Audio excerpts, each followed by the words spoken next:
Welcome all to TrustCISO's Trust and Security News Roundup for the 1st of April 2021. Stay tuned for today's news. I'll run down the top stories, tell you what you need to know and what the trust angle is. Please, if you haven't already and you do like these videos, like this video, subscribe, enable notifications on YouTube, check out our LinkedIn channel and our Twitter page, and check out our webpage at TrustCISO.com. This helps me to make more videos, which is my pleasure. Today's theme is a little bit about trust as per usual. In this case, we're going to cover a story about Booking.com and a story about Ubiquiti, they of the Wi-Fi hardware goodness.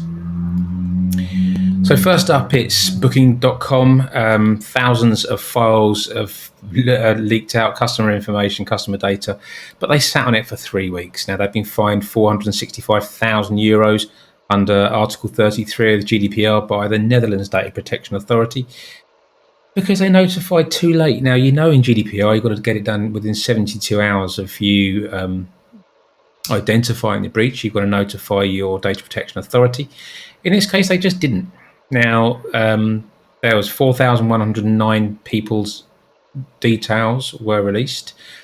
It looks like the user data was accessed using leaked partner credentials from 40 hotels in the United Arab Emirates.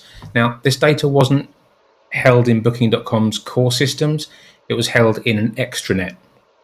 And the credentials were of partner credentials. So this is hotels in the UAE, their employees that were logging into Booking.com's extranet and able to get user information.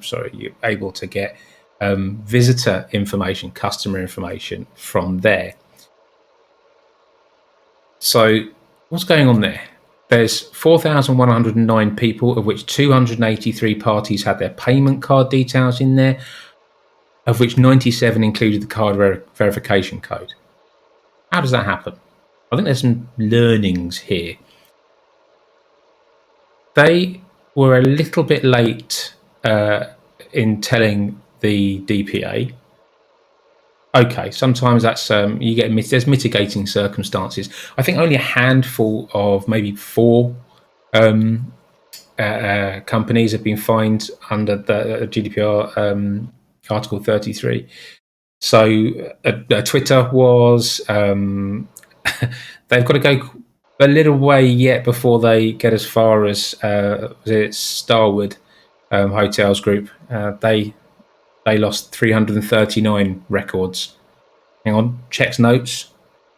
That's 339 million records, and that cost them a few dollars. I think $18 million, something like that, in a fine. But what's going on there? What's our trust lesson? What can we learn from this? What do we want to take into our day jobs and think about here? Was this a PCI DSS scoping thing? Yeah, we know that the PCI scoping is always an important issue. How far out do you push your PCI scope?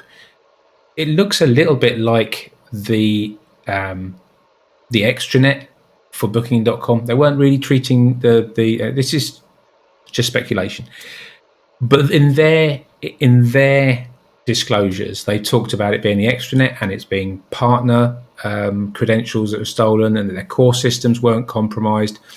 And to me, that sounds a little bit like just removing themselves a little bit from accountability. And maybe they, say from a PCI point of view, they're not including the extranet as part of their scope. But how did that data get in there? How did that data get into an extranet where the user credentials are outside of your organization? You're not in control of who's logging into that system. You've got card verification code and payment card information in there. I would suggest that from an accountability and security point of view and establishing, building, maintaining and restoring customers' trust, you want to get on top of that. You need to be owning the identity and access management all the way through and not just stopping at the edge of your core systems and then letting someone else pick it up or managing it with a looser touch or a lighter touch in your extranet. That's my lesson on that. Next up, Ubiquiti. Oh, goodness. Wow, what a mess. Where do you start with this one? So they had a leak in January, and we've had a bit of a mixed story since then. So And the mixed story was, we've had a breach of customer data, but not customer data. No customer data was lost or breached during this incident, but there may have been customer data or not, but definitely source code, maybe not source code. We're not saying we're not sure, but we don't know, and we've changed our story a few times. So there was an unsuccessful extortion attempt, but customer data is safe. The takeaway message here is a worrying one. A whistleblower at Ubiquiti wrote to the European Data Protection Supervisor, alleging that Ubiquiti are not being wholly truthful about the incident. The letter describes the attack as catastrophically worse than reported and cited direct risks to customer data and direct access to customer equipment, corporates, in companies and in a corporate environment and in the home. Access to devices by backdoors around the world, the existence of backdoors in all of those devices. This is a insider whistleblower has sent this up the chain to be investigated, and has also said in that letter, Brian Krebs has seen the letter, so get to Krebs on Security and have a look at that, that their legal team silenced and overruled, and this is my phrasing, overruled transparency in the name of customer protection. So there was escalation internally to tell customers that they were at risk and give them what they needed to protect themselves, and the legal team very decisively shut that down. Now, you know what I'm going to say. Trust, right? It's I don't know where to go with that. I've got two little girls, and I would love my little girls to grow up to be lawyers, but I would hope that they would know that lying is fine if you can get away with it, isn't a strategy which anyone should be recommending.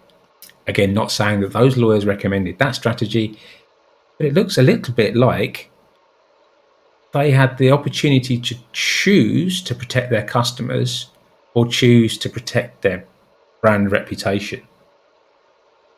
Now, speaking as the TrustCISO, I would say to you every single time, customers will forgive a deficit in competence, but how do you forgive a deficit in integrity? You're going to screw things up. You're going to lose records. What you're going to do is you're going to tell people. You're going to tell the customers. You're going to tell your data protection authority. You're going to say how it happened, when it happened, and what you're going to do to make sure that that isn't going to happen again. You're going to exercise some humility and some contrition, and you're going to show that you care.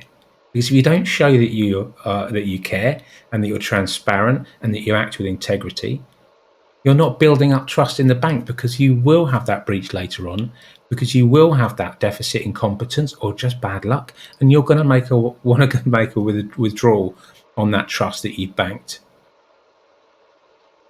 Interesting stories.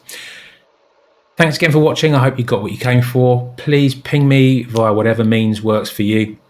If you want to suggest content, or if you just want to talk trust with me, or want to talk about the trust in the role of the modern CISO, or anything that you guys have got and girls that's taken up your time and that you need any help with, we're there for you at TrustCISO.com. Go and check us out. Please, once more, if you can like it, subscribe, click notifications, any of that good stuff.